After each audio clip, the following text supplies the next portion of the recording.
संस्कृताय नमो नमः, सर्वव्याय नमो नमः। आप सबको मेरा तहे दिल से और प्यार भरा नमस्कार। प्रिय विद्यार्थियों, आज हम पढ़ेंगे प्रकृति भाव अर्थ संधि। कौन सी संधि पढ़ेंगे? प्रकृति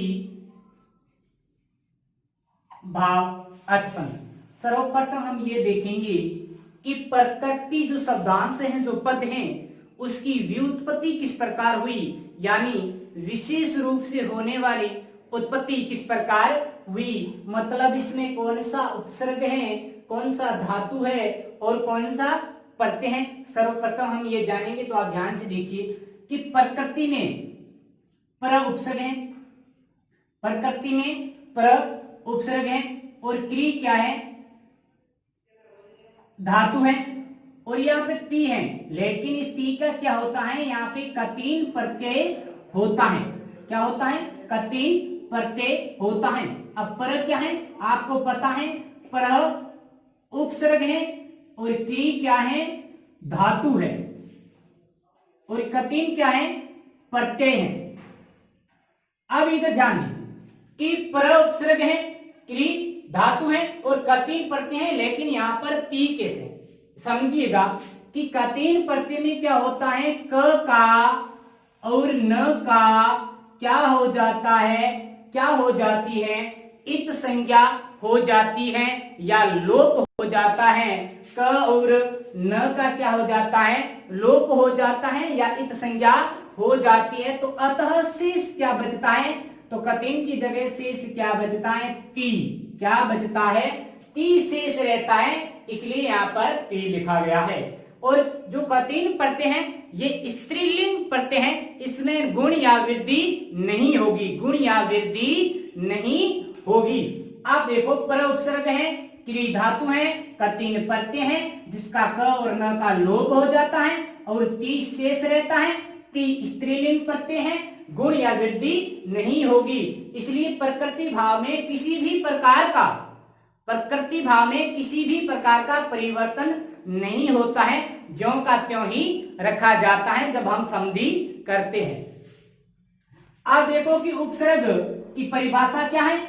उपसर्ग की परिभाषा है वे शब्दांश जो किसी क्रिया से पहले जुड़कर अर्थ में परिवर्तन कर देते हैं या सुंदरता ला देते हैं, उसे हम क्या कहते हैं? उपसर्ग कहते हैं। वे शब्दांश जो किसी क्रिया से पहले जुड़कर अर्थ में परिवर्तन ला देते हैं या सुंदरता ला देते हैं, उसे हम उपसर्ग कहते हैं। तो पर क्या है? उपसर्ग है, किसमें? प्रकृति में। और प्रकृति में धातु क्या है? क्री धातु है। अब धातु की परिभाषा क्या है कि क्रिया के मूल रूप को धातु कहा जाता है। क्रिया के मूल रूप को धातु कहा जाता है। अब क्रिया किस प्रकार? जिस प्रकार मैंने यहां पर लिख दिया हंसती, ठीक है, और एक लिख दिया मैंने वदती और एक मैंने लिख दिया पठती। अब ये तीनों तीन क्रिया है, हंसती भी क्रिया है, वदती भी क्रिया है और पठती भी क्रिया है। और इस क्रिया के मूल रूप को क्या कहा जाएगा? धातु कहा जाएगा। जिस प्रकार हंसती का मूल रूप है हंस, जिसका अर्थ होता है हंसना। वदती क्रिया का मूल रूप है वद, जिसका अर्थ होता है बोलना। पठती क्रिया और इस क्रिया का मूल रूप होता है पठ, जिसका अर्थ होता है पढ़ना। उसी प्रकार हस, वद, पठ ये तीनों धातु हैं, तो क्री भी धातु है और हस का अर्थ हंसना होता है, वद का अर्थ बोलना होता है, पठ का अर्थ पढ़ना होता है। उसी प्रकार क्री का अर्थ करना होता है। उसके बाद में आता प्रत्यय। कतीन प्रत्यय में क और न का लोप हो जाता है, ती शेष रहता है। प्रत्यय की परिभाषा है यानी प्रत्यय यानी प्रत्यय की परिभाषा है जो शब्दांश किसी संज्ञा, सर्वनाम, विशेषण अथवा धातु या क्रिया के अंत में जुड़कर किसी अर्थ को व्यक्त करने के लिए जोड़ा जाता है। किसी अर्थ को व्यक्त करने के लिए जोड़ा जाता है प्रत्यय। किसी अर्थ को व्यक्त करने के लिए प्रत्यय को जोड़ा जाता है। उपसर्ग, धातु और प्रत्यय। प्रत्यय की परिभाषा है जो शब्दांश किसी संज्ञा, सर्वनाम, विशेषण अथवा धातु या क्रिया के अंत में जोड़ा जाता है उसे क्या कहा जाता है? प्रत्यय कहा जाता है। अब देखो पर और क्री और कठिन प्रत्यय जुड़कर क्या शब्द बन गया? प्रकृति। तो कोई भी जब हम संधि करते हैं प्रत्येक संधि का क्या होता है? एक सूत्र होता है। उसी प्रकार प्रकृति भाव संधि का एक सूत्र है, उस सूत्र का नाम क्या है? इदु। इदुदेद द्विवचनम। इदुदेद द्विवचनम परग्रहम। ये प्रकृति भाव संधि का सूत्र है। ध्यान से देखिए, इदुदेद द्विवचनम परग्रहम, यह प्रकृति भाव संधि का सूत्र है। अब देखो इस सूत्र का जब हम संधि विच्छेद करते हैं तो इसका अर्थ होता है इत, उत और एक। इत, उत और एक, ये इदुदेद का संधि विच्छेद है। इत का मतलब होता है दीर्घ इकारांत। इत का मतलब क्या होता है? दीर्घ इकारांत जिसमें त का भी लोप हो जाता है।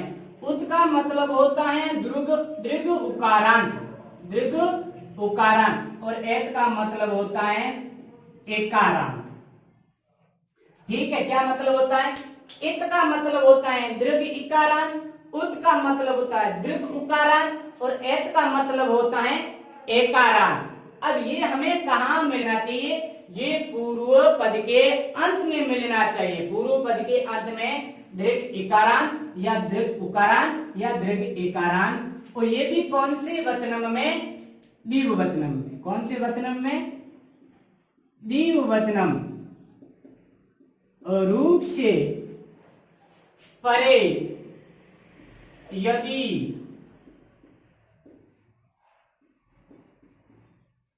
स्वर वर्णम भवति तरहि प्रकृति भाव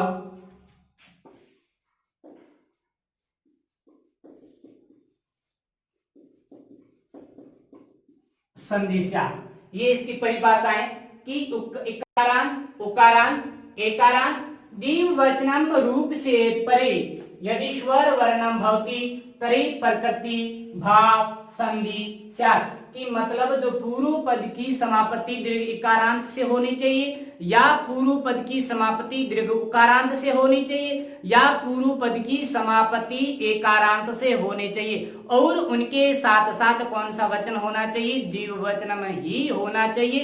एक वचनम और बहुवचनम नहीं होना चाहिए पूर्व पद। आपको पता है संस्कृते त्रीणि वचनानि भवन्ति। संस्कृत में 3 वचन हुए। पहले वचनम का नाम है एक वचनम, दूसरे वचनम का नाम है द्विवचनम और तीसरा वचनम उसका नाम है बहुवचनम। संस्कृते त्रीणि वचनानि भवन्ति। संस्कृत में 3 वचनम हुए। एक वचनम जो एक संख्या का बोध कराता है, द्विवचनम जो 2 संख्याओं का बोध कराता है और बहुवचनम जो अनेक संख्याओं का बोध कराता है। अब देखो कि इकारांत, उकारांत द्विवचनम रूप से परे यदि, परे का मतलब होता है बाद में कोई भी स्वर जो उत्तर पद का प्रारंभ होता है, उत्तर पद की शुरुआती किसी भी स्वर वर्ण से ही होनी चाहिए तो ही प्रकृति भाव संधि होगी, अन्यथा नहीं। उत्तर पद की शुरुआती या प्रारंभ किसी भी स्वर वर्ण से ही होनी चाहिए तो ही प्रकृति भाव संधि होगी, अन्यथा नहीं। और वह भी द्विवचनम का। अब दीर्घ इकारांत किस प्रकार? वो दीर्घ इकारांत कौन से वचनम का होना चाहिए? जिस प्रकार मैंने यहां पर लिख दिया, क्या लिख दिया? हरि। अब ये जो हरि है और इस हरि में क्या आया है? ह्रस्व इकारांत आया। लेकिन हमें ह्रस्व इकारांत की जरूरत नहीं है। और ये जो ह्रस्व इकारांत है ये एक वचनम का है और प्रकृति भाव संधि में एक वचनम का कोई लेना देना नहीं है। अब इस हरि को जब हम द्विवचन में रखते हैं तो क्या लिख देते हैं? हरि। क्या लिख देते हैं? हरि लिख देते हैं। ठीक है। अब इस हरि ये द्विवचनम का है, हमें द्विवचनम की आवश्यकता है। अब ये हरि और इस री के अंत में क्या आया, दीर्घ इकारांत से समाप्ति हुई। इस हरि में किससे समाप्ति हो रही, ये पद है, ये शब्दांश है, इसकी समाप्ति किस स्वर वर्ण से हो रही है, दीर्घ ई से हो रही है, तो ये दीर्घ इकारांत कहलाएगा। और इसी हरि को हम बहुवचन में लिखते हैं तो क्या लिख देते हैं, हरे। और इस हरि का मतलब क्या होता है, भगवान विष्णु। यहां पर भगवान विष्णु एक, यहां पर भगवान विष्णु दो, यहां पर अनेक। अब जिस प्रकार मैंने यहां पर लिख दिया पति, और इस पति का मतलब क्या होता है, इस पति का मतलब होता है स्वामी। और ये ह्रस्व इकारांत है, हमें ह्रस्व इकारांत की जरूरत नहीं है, हमें दीर्घ इकारांत की जरूरत है। और इस पति को जब हम द्विवचन में रखेंगे तो पति को क्या लिखा जाएगा, पति। यहां पर दो स्वामी हो जाएंगे, ठीक है। तो इस पति में समाप्ति किससे हो रही है, दीर्घ इकारांत से हो रही है। कौन सा वचन है, द्विवचन है, तो ठीक है द्विवचन है तो द्विवचन की आवश्यकता है, दीर्घ इकारांत से समाप्ति होनी चाहिए, ठीक है। और इस पति को हम जब बहुवचन में रखते हैं तो क्या लिख देते हैं, पतयः। एक स्वामी, दो स्वामी, अनेक स्वामी, ठीक है। यह बात हुई इकारांत की। अब बारी किसकी आती है, उकारांत। ये दीर्घ उकारांत है, न कि ह्रस्व उकारांत है। अब दीर्घ उकारांत जिस प्रकार मैंने यहां पर लिख दिया गुरु, अब ये ह्रस्व उकारांत है, लेकिन हमें ह्रस्व उकारांत की जरूरत नहीं है, हमें दीर्घ उकारांत की जरूरत है। और इस गुरु को जब हम द्विवचन में रखते हैं तो क्या लिखा जाता है, गुरु लिखा जाता है, ठीक है। और जब इस गुरु को हम बहुवचन में रखा जाता है तो क्या लिखा जाएगा, गुरवः, ठीक है। अब देखो इस गुरु में या इस पद में किससे समाप्ति हो रही है, दीर्घ उकारांत से समाप्ति हो रही है। और ये कौन से वचन का बोध कराता है, द्विवचन, मतलब दो गुरु का बोध कराता है। अब देखो गुरु के बाद में जैसे मैंने यहां पर लिख दिया धेनु, और धेनु का मतलब क्या होता है, धेनु का मतलब गाय, भाई हरि का मतलब विष्णु, पति का मतलब स्वामी, गुरु का मतलब गुरु, और धेनु का मतलब होता है गाय। और ये ह्रस्व उकारांत, हमें ह्रस्व उकारांत की जरूरत नहीं है, हमें दीर्घ उकारांत की जरूरत है। और इस धेनु को जब हम द्विवचन में रखते हैं तो क्या लिख देते हैं, धेनु। अब इस धेनु की समाप्ति या इस पद की समाप्ति दीर्घ उकारांत से हो रही है और द्विवचन का बोध है। और इस धेनु को जब हम बहुवचन में रखते हैं तो लिख देते हैं धेनवः, लेकिन हमें कौन से वचन की आवश्यकता है, बहुवचन। अब देखो एक बात एकारांत, ठीक है। अब जिस प्रकार मैंने यहां पर लिख दिया पुष्पम, ठीक है, ये पुष्पम, ये मकारांत है क्योंकि इस पुष्पम की समाप्ति म से हो रही है। ये म सिर्फ हल है न कि अजंत है, ये सिर्फ हलंत है न कि अजंत है। तो इस म की पुष्पम में समाप्ति किस से हो रही है, म से हो रही है, तो ये मकारांत कहलाएगा, ठीक है। और इस पुष्पम को जब हम द्विवचन में रखते हैं तो क्या लिख देते हैं, पुष्पे।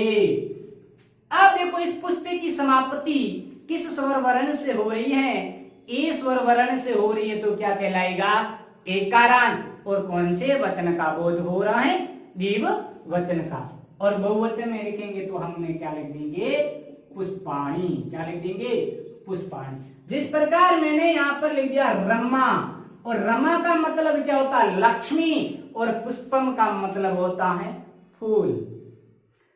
अब रमा का मतलब होता है लक्ष्मी, रमा, रमा, तो समाप्ति किस से हो रही है, आ से हो रही है। समाप्ति किस स्वर वर्ण से हो रही है, आ से हो रही है, तो यह आकारांत, हमें आकारांत की जरूरत नहीं, हमें या तो दीर्घ इकारांत या दीर्घ उकारांत या एकारांत। अब इस रमा को जब हम द्विवचन में लिखेंगे तो क्या लिख देंगे, रम्ये। अब देखो इस रम्ये पद की समाप्ति किस स्वर वर्ण से हो रही है, ए से हो रही है, एकारांत। और बहुवचन में लिखेंगे तो क्या लिख देंगे, अरम्माः, ठीक है।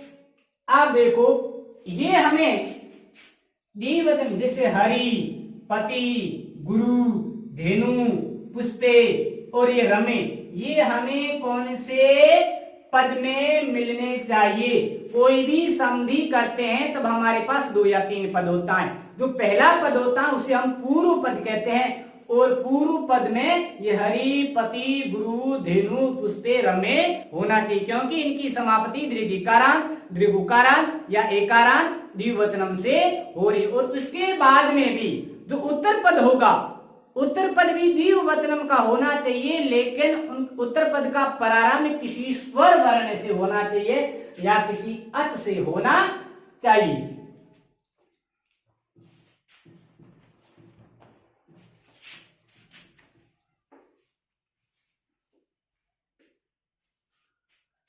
ठीक है, अब देखो ये हमारा यहां पर हो गया पूर्व पद, और यहां पर हमारा हो रहा उत्तर पद।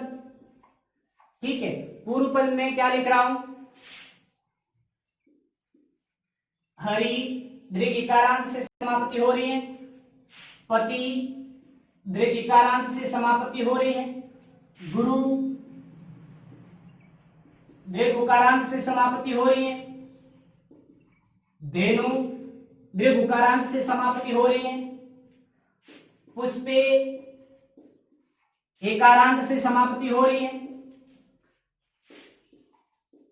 रमे एकारांत से समाप्ति हो रही है। ये तो हमें पूर्व पद का है। और दूसरे पद में क्या मिलना चाहिए? कोई भी स्वर वर्ण, जैसे हरि और पति, ये दोनों पुल्लिंग शब्द हैं।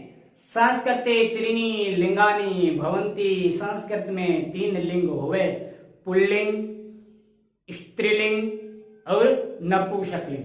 तो हरि और पति ये दोनों पुल्लिंग हैं, गुरु भी पुल्लिंग, धेनु स्त्रीलिंग, रमा स्त्रीलिंग और पुष्पम नपुंसकलिंग।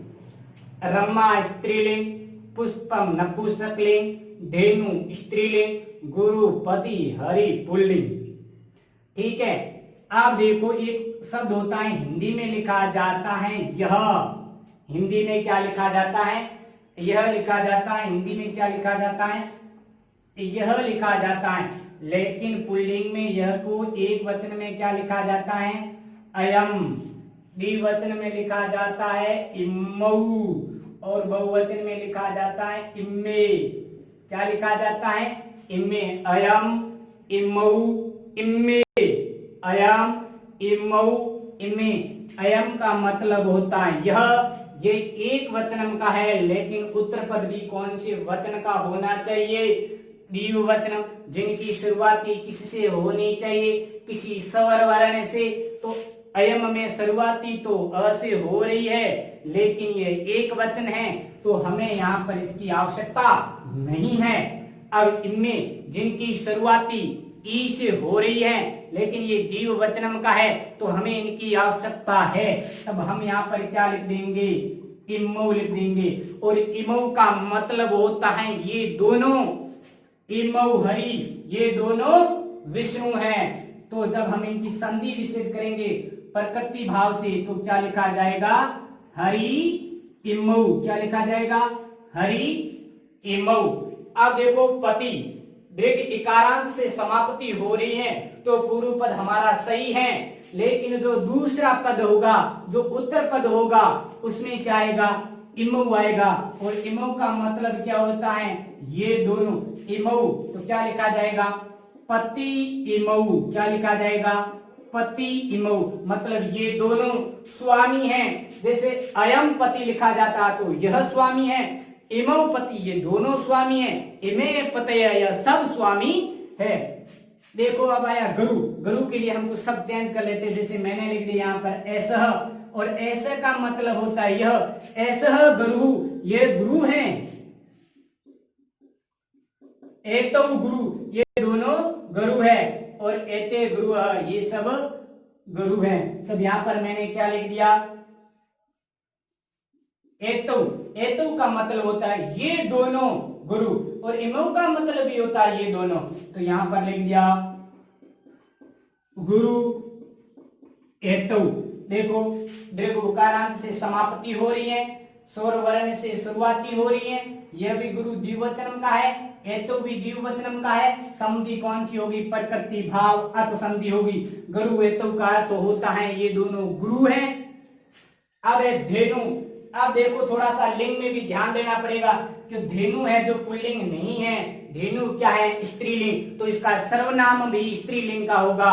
जिस प्रकार इयम, इयम का मतलब होता है यह, इयम धेनु, यह गाय है। अयम धेनु नहीं होगा क्योंकि अयम पुल्लिंग का है, धेनु स्त्रीलिंग है, तो इसलिए इयम धेनु होगा, मतलब ये गाय है। तो यहाँ पर क्या हो जाएगा? इम्मे, और यहाँ पर हो जाएगा इम्माहा। इम्मे धेनु क्या हो जाएगा? इम्मे धेनु। अब है धेनु इम्मे, इम्मे का मतलब होता है ये दोनों गाय हैं, तो धेनु इम्मे। अब इम्मे भी स्त्रीलिंग है और धेनु भी स्त्रीलिंग है। अब है पुष्पम, ये न तो पुल्लिंग है न ही स्त्रीलिंग है, तो क्या है? नपुंसकलिंग है। तो नपुंसकलिंग के लिए क्या लिखा जाता है? लिखा जाता है इदम इम्मे इमानी। क्या लिखा जाता है? इदम इमे इमानी, इदम इमे इमानी। और स्त्रीलिंग के लिए लिखा जाए इयम इमे इमाह। तो यहाँ पर आप क्या लिखो, क्या लिखा जाएगा? इम्मे। और इम्मे क्या है? ये इम्मे स्त्रीलिंग का है और ये इम्मे नपुंसकलिंग का है। ठीक है। अब पुष्पे इम्मे क्या लिखा जाएगा? पुष्पे इम्मे, ये दोनों पुष्प है या ये दोनों फूल है। आप देखो ये रमे क्या है? ये रमे स्त्रीलिंग शब्द है, तो स्त्रीलिंग के लिए क्या लिखा जाएगा? इम्मे लिखा जाएगा। ये दोनों लक्ष्मी है, क्या लिखा जाएगा? रम्मे इम्मे, मतलब ये दोनों लक्ष्मी है। आप ध्यान देखो, देखो भाई प्रकृति भाव का यही नियम होता है कि जो पूर्व पद होता है उसकी समाप्ति दीर्घ इकारांत से या दीर्घ उकारांत से या एकारांत से ही होनी चाहिए, और जो उत्तर पद का प्रारंभ में जो शुरुआती है वो किसी स्वर वर्ण से होनी चाहिए, और वो भी द्विवचनम का ही होना चाहिए। अब हरि, ये हरि द्विवचनम का है, ये पति द्विवचनम, गुरु द्विवचनम, धेनु द्विवचनम, पुष्पे द्विवचनम, रमे द्विवचन। तो इम्मौ इम्मौ एतौ इम्मी इम्मी इम्मी, ये सारे क्या है? द्विवचनम है। जैसे हरि हरि हरे, तो अयम इमौ इमे। ठीक है। तो गुरु गुरु गुरुव, पुष्पम पुष्पे पुष्पाणि, यह है प्रकृति भाव संधि। यदि आपसे पूछ लिया जाए कि प्रकृति भाव संधि का सूत्र क्या है, सूत्र आप बताओगे इदु देद द्विवचनम प्रग्रम, क्योंकि यहाँ पे प्रग्रम हो रही है, जो टी आ रहा है, जो इकारांत हो जाता है, उकारांत इनकी समाप्ति होती है। आप देखो कि प्रकृति में यदि आपसे पूछ लिया जाए कि उपसर्ग क्या है, तो आप बताओगे पर उपसर्ग है। कि धातु क्या है, तो कि क्री धातु है। तो प्रत्यय क्या है, तो 3 प्रत्यय हैं। तो प्रत्यय में किसका लोप हो रहा है? क और नो का लोप हो रहा है। शेष क्या बचता है? ती में क्या नहीं होता? गुण और वृद्धि नहीं होगी। और ती कौन से लिंग का प्रत्यय है? तो कि स्त्रीलिंग का। तो हरि पति, ये गुरु ये पुल्लिंग, धेनु पुष्पम ये धेनु, और रमा स्त्रीलिंग, और पुष्पम नपुंसकलिंग, ये इनका ये प्रथमा विभक्ति है, जो इनका द्विवचनम का रूप है। और यहाँ पर ये द्विवचनम का रूप है, ये भी द्विवचनम का रूप है। और हरि इमौ, पति इमौ, गुरु एतौ, धेनु इमे, पुष्पे इमे, रमे इमे, और इनमें क्या हो रहा है? प्रकृति भाव संधि हो रही है।